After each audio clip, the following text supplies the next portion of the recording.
Now your nose itches, right? You're back. Oh, you look terrific. Thanks, I feel terrific. Are you back for good? Well, I'm done with chemo. Last checkup was great. Gave the wig to my niece. Last time I saw it was on a Rottweiler. You look wonderful. Really, your color's good. Your eyes are bright. You look perky. Oh, please. No. Good. Good perky. Intelligent. Complicated perky. Uh-huh. Really? God, I didn't expect you to look this good for months. Neither did I. You're amazing. No, I'm not. No, really, I'm not. The reason I'm doing so well has nothing to do with me. I discovered a secret cure. For cancer? For anything. What? God.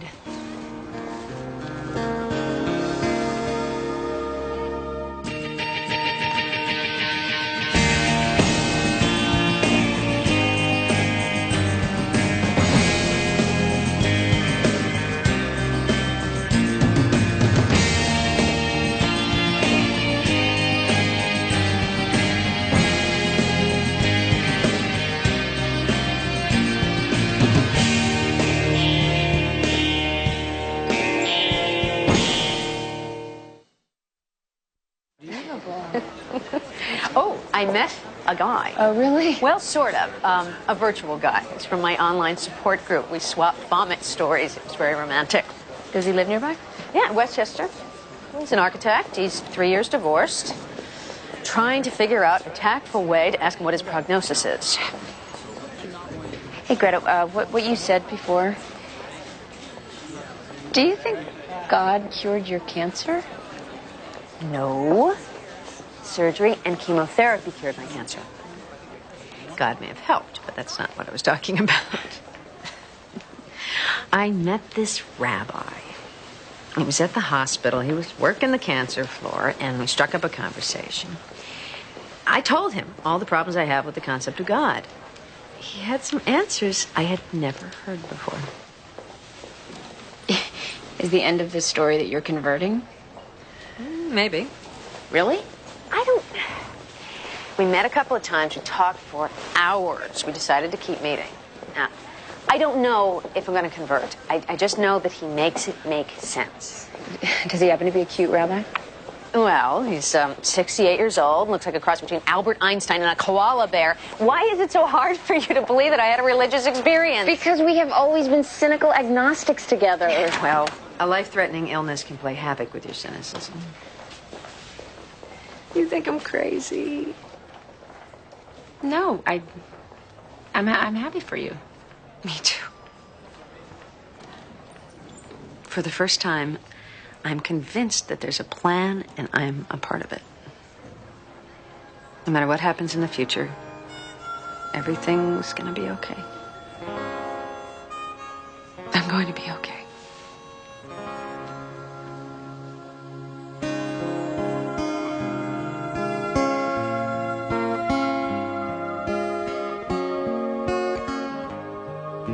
I'm sure you've all heard that I'm now your acting supervisor, and no doubt you're all just as thrilled about it as I am. Or at least polite enough to fake it. This is temporary, right? We can all hope. Meanwhile, I've divided the cases so you all have an equally impossible workload. Kimberly, you get the ones I no longer have time for. Congratulations. Why me? Well, it was either you or Robert, and you generally have a shorter wine cycle. Put this one in your today pile. That's the McElroy case. The new Mrs. McElroy is complaining about how the former Mrs. McElroy is handling the McElroy children. The children live with their mother, but the stepmother claims that they are frequently unsupervised and generally neglected. Since when is it DCF's job to get into petty marital disputes? It isn't. It's DCF's job to investigate claims of neglected children. The woman has taken the trouble to drive over here 3 times. I think it's worth an afternoon of our time. Meaning my time. When you start doing this job, Kimberly, out of the goodness of your heart, for free, then it will be your time. But as long as you're cashing our checks, it will be our time. Anything else? Need clarifying. Good? Let's go to work. All right. All parties are present. In the matter of Victor Laughlin and Alan Higgins, the defendants are both juveniles. The charge is conspiracy to commit sexual assault in the second degree and possession of a Schedule IV controlled substance. Question before me is possible transfer to adult court where the maximum sentence is 20 years. 20 years? Murderers don't even get 20 years. Excuse me, you are? Mimi Higgins, Alan's mother. Oh, well, Mrs. Higgins, I will let you know when it's your turn to speak. Counsel. Yes, Your Honor. The defendants were both caught in possession of Rohypnol, street name Roofies, widely known as the date rape drug. The arrest took place at a party after the homeowners received a tip from their daughter, who overheard Mr. Laughlin bragging to a third party of his intention to slip the drug into the soda can of an unidentified female. The homeowners called the police, who found 3 tablets in a Ziploc bag in Mr. Laughlin's jeans pocket and 2 tablets loose in Mr. Higgins' shirt pocket. Now, given the gravity of the crime that was just barely prevented, the state asked the court to deny bail and that the defendants be charged as adults and transferred to the criminal docket. Your Honor, this is a simple case of alarmist hoopla and parents who spent too much time watching Jerry Springer. My juvenile clients concede to possession, but the charge that they intended to rape someone is from the moon. Your Honor, Roofies, as I stated, is well known as the date rape drug. It doesn't have any other purpose. You don't take it for a headache. That's why it's illegal. Your Honor, the prosecutor is trying to make it sound like simple possession of the drug is the same thing as hiding behind a bush waiting to grab a jogger. No, actually, it's much worse. The jogger has a chance to defend himself. Charging my clients with attempted rape because they had some pills in their pocket is like charging someone with attempted murder because they have a gun. Okay. There are several issues to determine here, and I need some time. I'm going to return the defendants to detention. These are not criminals. These are good boys. Those facts are yet to be determined. And we will be discussing them... Tomorrow morning, 10 o'clock. Tomorrow morning at 10 o'clock. Next case.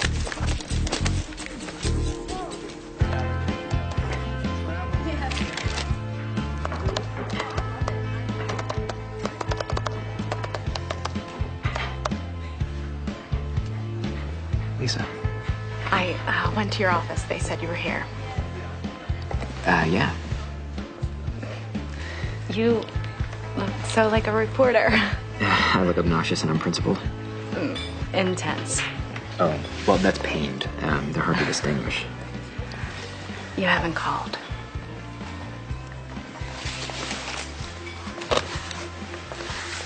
Yeah, I know. We needed a break. I needed a break. When were you planning on telling me? I'm sorry. You were making me nervous. Something about getting shot has made me skittish around guns. I got rid of the gun. Good. I just thought you'd want to know the trial starts tomorrow. You want me to go with you? You do whatever you think is right.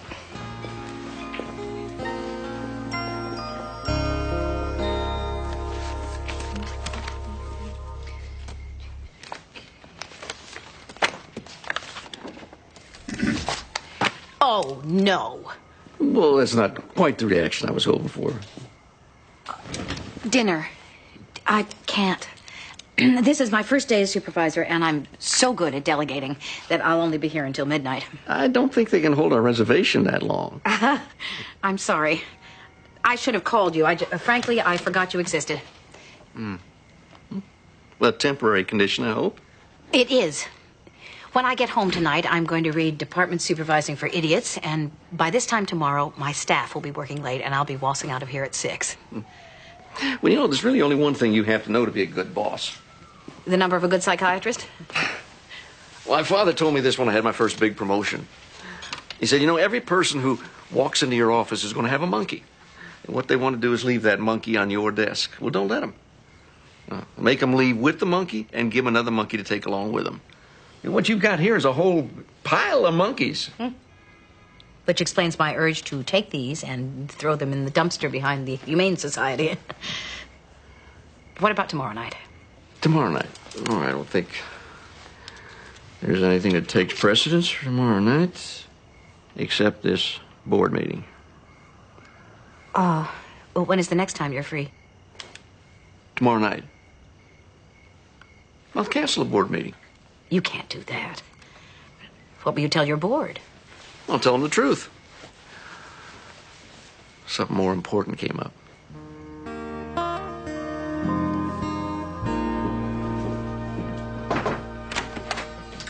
More than you ever wanted to know about roofies.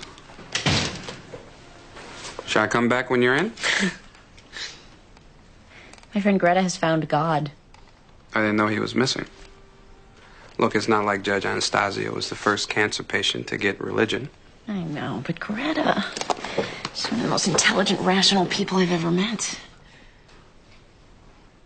What? Oh, nothing. I love being called ignorant and irrational. You mean you? Where do you think I go when I race out here every Wednesday? Night school. That's Tuesday, Thursday. Wednesday nights I go to Mass. Mass? As in, Catholic, all my life. Even 12 years of parochial school. like with nuns? Worse, Jesuits. You mean communion and first confession and altar boy? All of the above. Altar boy? What's so funny? I just can't see it. Yes, you can. That's why you're laughing. Okay, what about you? Yeah. When I was young, we were your basic submarine Protestants. We'd surface every Easter and Christmas. I don't even know why we stopped. Your parents didn't say? Not that I remember. Your folks must have been pretty devout. They wanted me to be a priest. I was all for it until I learned the definition of celibacy. You mean Jesus and Mary and saints and angels and oh, little town of Bethlehem. You buy all that. I buy all of that. How? Well, it's not something I can explain in 4 minutes, but you're welcome to come with me sometime. Thanks, but I don't think so. It's just an offer.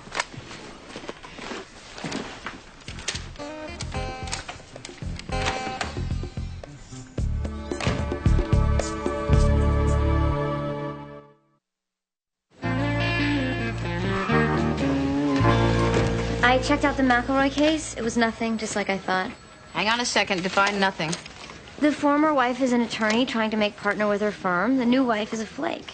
A professional flake? She considers herself an artist. What's the IRS consider her? A wire bender. She bends wire? It's a form of jewelry making. I see.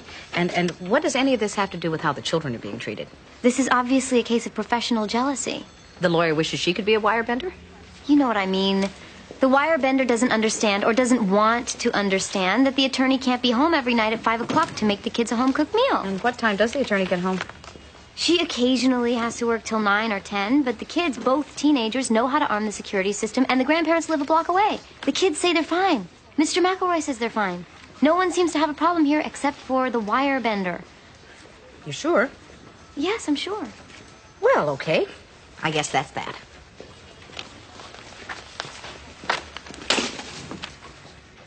Before this attacker spoke to you, where was he? Behind me. So you hadn't gotten a look at him? Yes, I did. I'd glanced over my shoulder because I was worried he was following me. What, a quick glance? Yes. No, I mean, I saw him. And when was the next time you got a look at him? When he started talking to me. I stopped and I turned around again. And that's when he started moving in on me and he started putting his hands on my shoulders. So the first time was just a quick glance. And the second time you were in a state of panic, correct? No. Well, that's what you just told us. You're making it sound like I didn't get a good look at him, and I did. Well, when did you get a long, non-panicked look at him? I'd also seen him in the store. In the store? In the produce section. He asked me where the green onions were. This man? Your alleged attacker? Yes. He asked me if I could show him, and I got away from him because I didn't like the way he was looking at me. There's no mention of any of that in the police report. Well, they only asked me what happened in the parking lot. And you didn't think it was important to tell them about the incident in the store? I didn't know anyone was going to accuse me of not knowing what the guy looked like.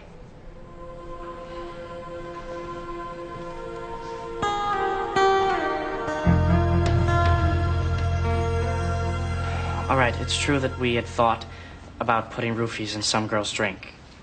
But we weren't gonna rape anybody. So what was your plan exactly? We didn't have a plan. Well, you had a plan to slip the drug into, quote, some girl's drink. Yeah? Why? Just wanted to see what would happen. You just wanted to see what would happen? Yeah. What would happen, Your Honor, is that within 30 minutes, the victim would become weak, disoriented, she would lose motor control, possibly lose consciousness. Your Honor, Mr. Stryker has no medical degree that I'm aware of. And since the drug has an amnesia effect, she wouldn't recall what happened to her when she recovered. And they knew damn well that's what would happen. Your Honor, no one here claims it was an intelligent thing to do. But there's a big difference between a stupid prank and criminal premeditation. Your Honor, these are good boys from good families. They're both excellent students, top athletes, church-going, civic-minded. I get the drift, Mrs. Higgins. What I don't understand is why these two model citizens had pockets full of a drug that is best known for disabling potential rape victims. We told you. You just wanted to see what would happen. It was like a science project. A science project using a non-consenting human guinea pig. We didn't think of it that way. Yeah, I can see that.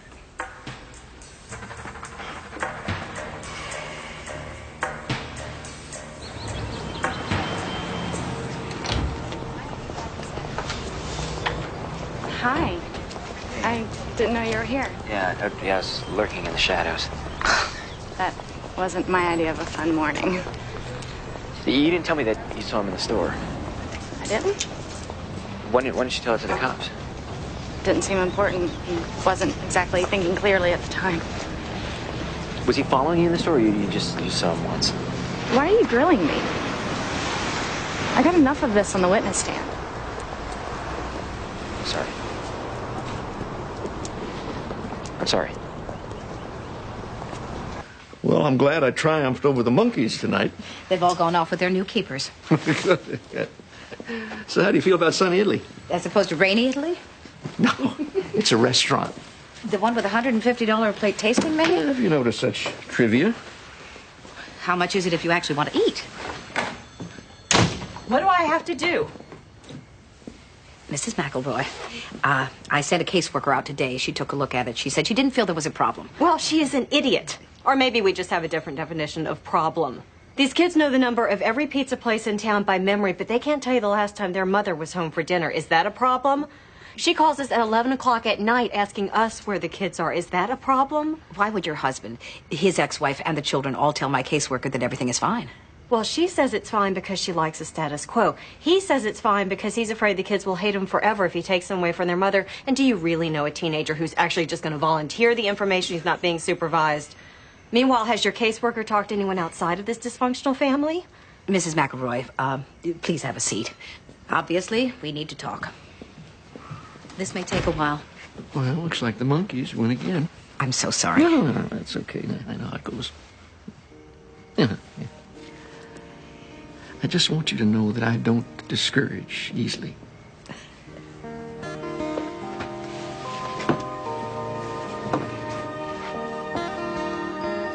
Tomorrow, 7 custody hearings, 2 possession of controlled substance, 2 assaults, 1 each concealed weapon, and attempted murder. No comic relief that I can see, but you get a break in the afternoon. Judge Gray! Yes, Donna? I just want to make sure this didn't get lost on your desk there. Call Alicia. Oh, great. Alicia? Yeah, she's my ex-husband's girlfriend. Trophy wife Barbie. Sounded nice on the phone. Yeah, well, she's good at sounding nice. Well, she wants to meet for coffee tomorrow afternoon. She's very troubled about your last encounter, and she wants to make peace. How kind of her to share that with you. What happened at the last encounter? I'm not sure, but I don't think the female gender came out looking very good. Call her back and tell her that Judge Gray's very sorry, but she's booked solid for the rest of her life. I kind of pulled you at a late afternoon tomorrow. Well, call her back and tell her you're mistaken. I kind of said you'd meet her at 1 o'clock at the coffee place near the mall, the cafe something. Why did you do that? My judgment was impaired by visions of harmony. I would love to see how this turns out, but I have to go. To Mass? Night school. Mass is Wednesday. Have fun. Fun is Friday.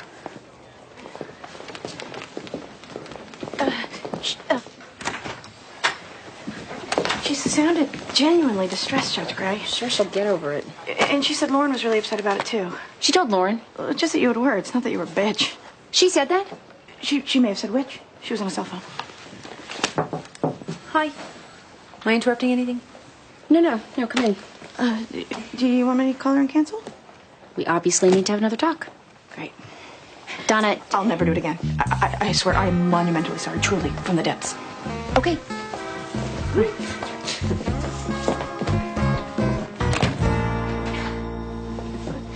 Look, I don't have much time. I just wanted to give you something. What is it? Take it out.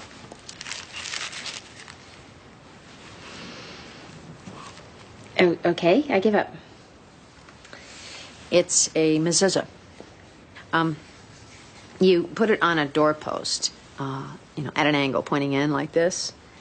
It has a little scroll inside with handwritten scripture verses. Well, if it wards off evil, it found the right home. I just like to think of it as a little reminder of God's presence. It's just you're supposed to kiss your fingers and touch it whenever you enter or leave. Yeah, I don't really see me doing that. Look, it will not hurt my feelings at all if you don't want to put it up. I just wanted to give it to you. Well, thanks. It's very thoughtful. Are you sure this isn't freaking you out? About the God thing? Yeah. Of course not. See you tomorrow? Okay.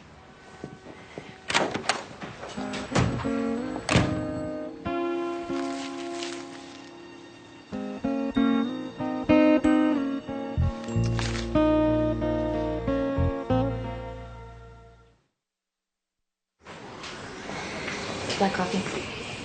I'd like a half-cap easy vanilla double latte with 2% milk and just the thinnest vanilla foam. All right, thanks. I really appreciate your meeting me here. I'm sure you would agree that we couldn't leave things like they were.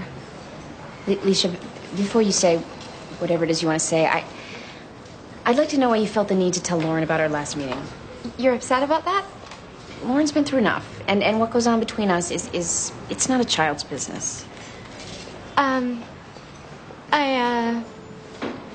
I thought I was doing the right thing, being honest with her. Well, sure, when it's appropriate, but... Just keep messing up. Look, I'm really trying so hard. I bought 7 books on step parenting, and I read them all. I highlighted things. And I appreciate that. I just really want so much to make a good impression on you. And you're doing a fine job. It's just I don't know anything about being a mother. So, God, all I can do is try and fail. Leisha, I'm very sorry. And I think I actually asked you here because I thought maybe we could be friends. Friends? We could be friends. You're just saying that. No, I'm not. We could do things. When? Now. What could we do now? Just coffee and shopping. Shopping? That'd be great. I need a new bathing suit. Shopping for bathing suits is always fun. Yeah. Well, Michael and I are going to the Bahamas.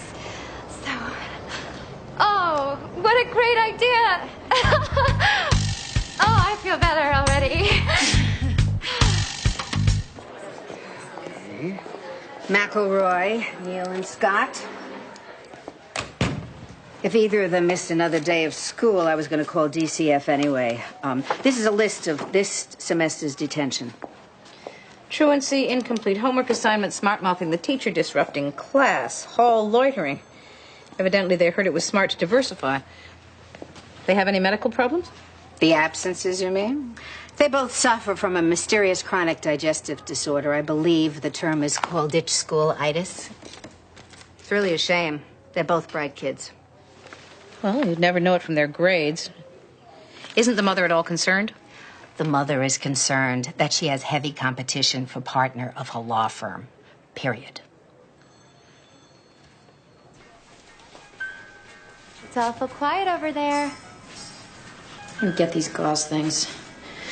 No matter how I tie it, it looks stupid. It doesn't cover anything. It's not supposed to cover. It's just supposed to look sexy. Looks like I don't have a place to put my handkerchief. Michael loves them. He walks behind me when I have mine on. Oh, he's such a butt man. Well, like I need to tell you.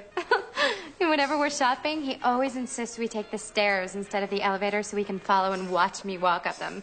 I'm sure he did that with you, too. Oh, yeah. Do you have the shiny one on? Yeah, I think so. Oh, cute. Let me just, it's okay. I should give you the name of my waxer.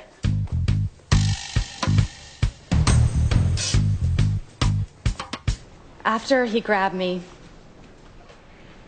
he put a gun to my head, and he made me unlock the car, and he pushed me into it. He started the car, but a guy in the parking lot saw what happened and yelled for him to stop. And what happened then? He shot the guy. Through the window? No, he got out. I see. And then what happened? The guy grabbed my purse and ran away. Ms. Matthews, if your alleged attacker only wanted your purse, why did he push you into the car? And if he wanted the car, why did he get back out to shoot that guy in the parking lot? Objection. And why did he shoot that guy instead of you when you were the one who was in a much better position to identify him? Objection. Sustained. Is it that you're unable to invent a cohesive story, or is it that your memory is... Mr. Tate. ...completely unreliable? Mr. Tate.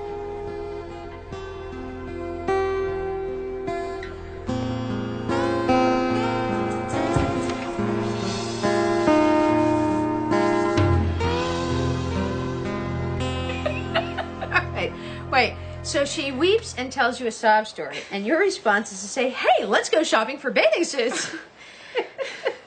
It scares me that you're a judge. It wasn't a total disaster, thank you. I got the inside scoop on astonishing new facts in the field of hydroxy acid wrinkle creams. Ooh, I hope you're going to share. No, I'm sworn to secrecy, and I wish I were kidding. Well, what is the proper way to deal with your ex-husband's girlfriend? Divorce should come with a handbook. Oh, God, everything should come with a handbook. Life is an endless series of opportunities to make a fool out of yourself. Well, if somebody's keeping score, then I should be moving into the bonus round. All right, you should call her and thank her for a swell time. And then before you hang up the phone, you tell her that Michael follows her upstairs because he has a thing for cellulite. All right, I admit it, I lied. I thought you were going to wig out on me with this God business. But if you can still enjoy a good recreational round of character assassination... And I am still very good at it. This I can live with.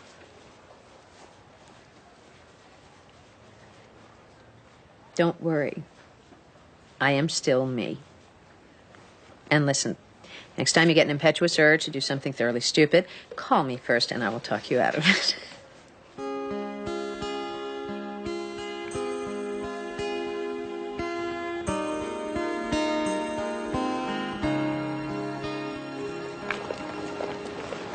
You know he never put you in the car.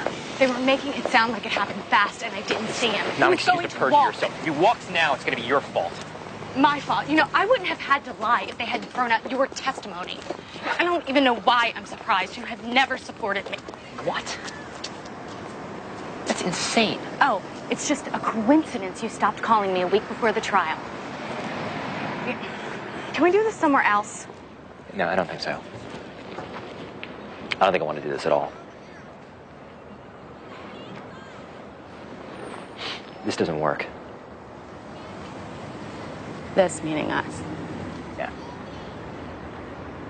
You're upset enough to break up with me because I altered my story to try to put the creep who shot you in This jail? is a pattern. First, you brought a gun to my apartment. Oh, it's still about the gun? No, you're not listening to me. I've got to be around people who I can count on to tell me the truth. I wouldn't lie to you. If you'd lie on the witness stand under oath, I'd have to be an idiot to think you'd be honest with me. Look, it's more than that. This has never been right. The biggest thing we have in common is a mutual horror story. And it couldn't possibly be that you're just running away again.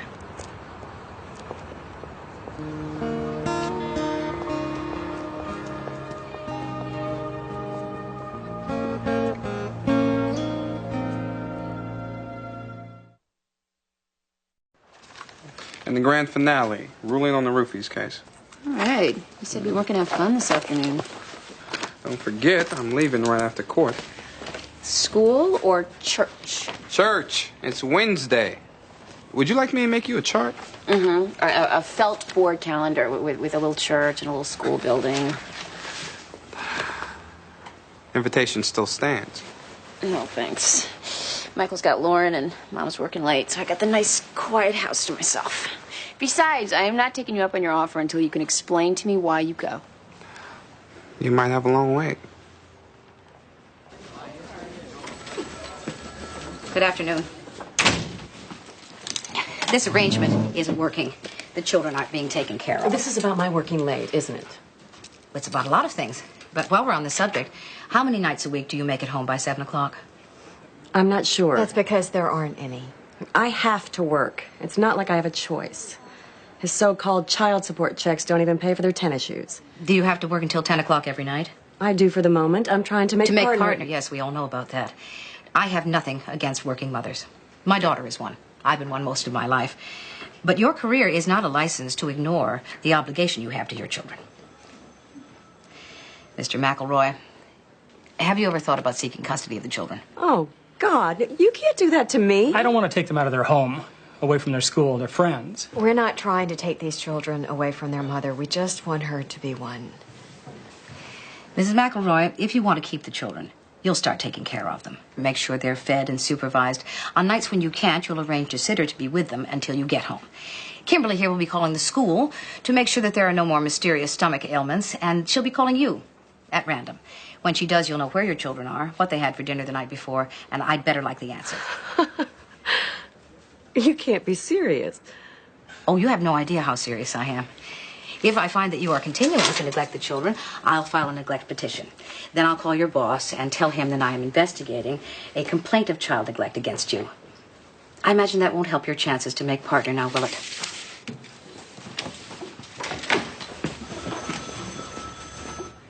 The issue here is intent. Did the defendants concoct a plan to slip roofies into the drink of an unsuspecting female, then sexually assault her? Or did they, as Mr. Laughlin stated, just want to see what would happen? I don't buy the defense's gun analogy. A person with a gun could have it because of protection, or for target practice, or because it's a collector's item. But the FDA has declared that this drug has no redeeming medical value. So even owning it is illegal. Your just wanted to see what would happen tells me that the two of you have a possibly sociopathic disregard for the consequences of your actions. Do you have any idea the devastating effect of this drug? Women who are raped while under its influence take twice as long to recover as other rape victims because they cannot consciously recall the event. It's not the education of women that's going to change the problem of rape. It's the education of young men. And you are doing a terrible job. You have raised two sons who think that the idea of drugging and raping a woman is good for a few laughs at a party. And then you tell me what fine boys they are. I don't know which fact is scarier. Well, I see no reason why I shouldn't transfer this case to the criminal docket and have the defendants tried as adults, where they could serve the maximum sentence of 20 years if convicted. You can't do that! Hey, I'm not done Quiet. I said I see no reason why I shouldn't do that. But I'm not going to. What I'm going to do is this. In exchange for a plea on the possession charge, provided this is amenable to the prosecutor, I'll commit the defendants to DCF with the recommendation that they are placed in Long Lane for 3 years.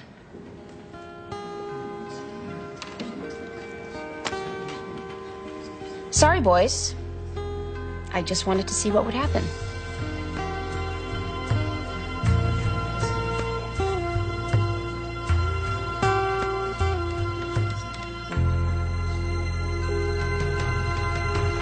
When you interview someone who's a textbook narcissist, the first thing you wonder is if they're lying to make themselves look good, since that's what narcissists do.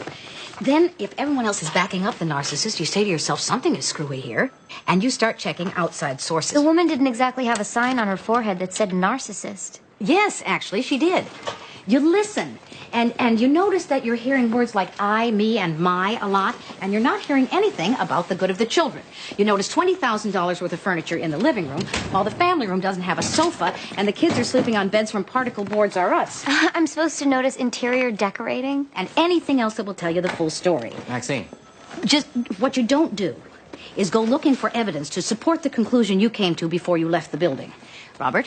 Your limo is out front. My what? Greetings, and welcome to the inner sanctum. Well, it's not home, but it's much. It's, this is all your, office? Yeah, in my office, yeah. The powder room is through that door, and the kitchen's at the end of the hall. What's cooking? Well, that'd be roast duckling with Grand Marnier sauce, or green peppercorn sauce if you prefer. Did I miss the conversation where we decided to do this? Oh, yeah, well, see, I couldn't get away tonight because I'm expecting a conference call. But I really wanted to have dinner with you. So I kidnapped you. At some point, you're going to lose me for about a half hour. But there's a screening room and a library next to the dining room, so hopefully you can find something you like. Remind me when I get home tonight to invent a search engine. Don't waste your time. We don't need his and hers millions. Hey, but speaking of work, I think we should have a toast to your new job. Let's not. Let's wait until tomorrow night and have a toast to my resignation. You're resigning as supervisor? Why? Because I hate it. And that makes me horrible at it. Oh, I'm sure if you just gave yourself more time. The last time I did this job, it was a different world. I could run the office and handle everything in the field. But it's not possible anymore. Besides, I'd never get to see people. People? You? I was wondering when I might figure into this. When I'm nervous about starting something new, I tend to get very busy. It's a habit I'd like to break.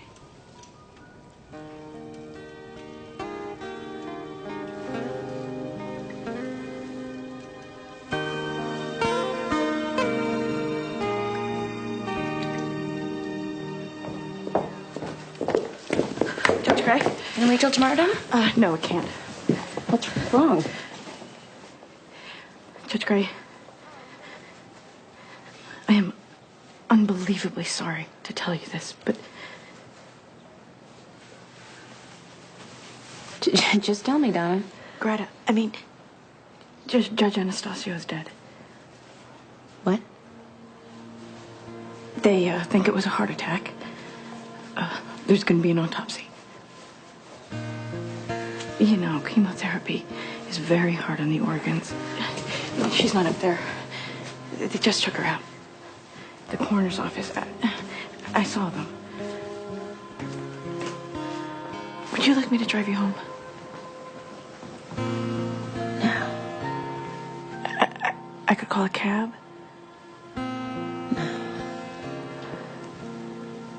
I didn't want you to overhear it in the hallway. Thank you. Judge Gray, are you sure you should be...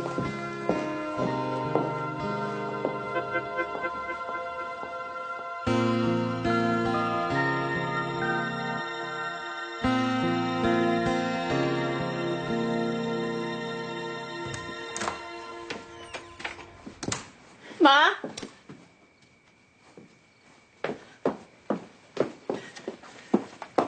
Mom?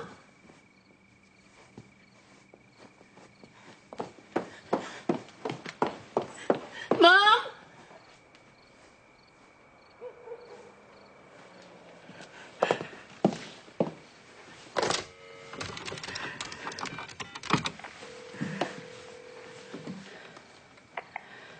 Hi, you can leave a message for Vincent or Donna when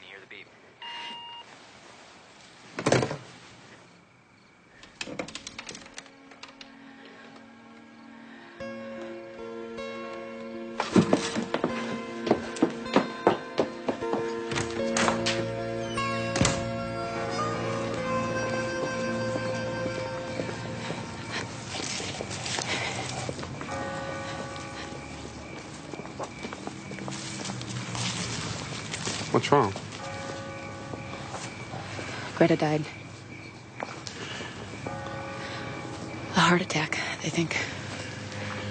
I'm sorry. Yeah, no one was at my house, and I knew you were here, so... I know you two are very close. I just...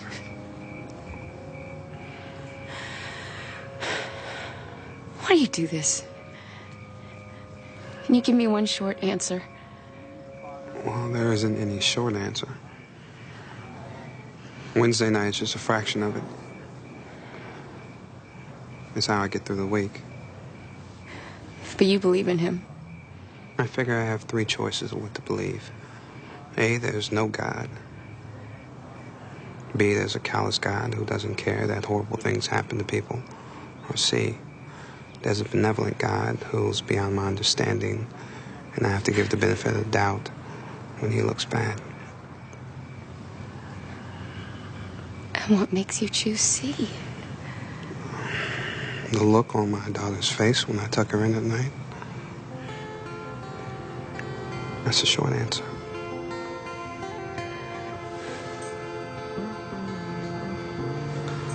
Would you like to come inside?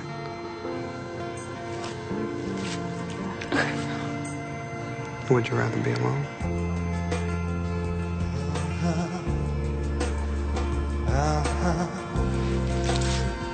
Still restless, still waiting, still the spirit flies. It's love that never dies.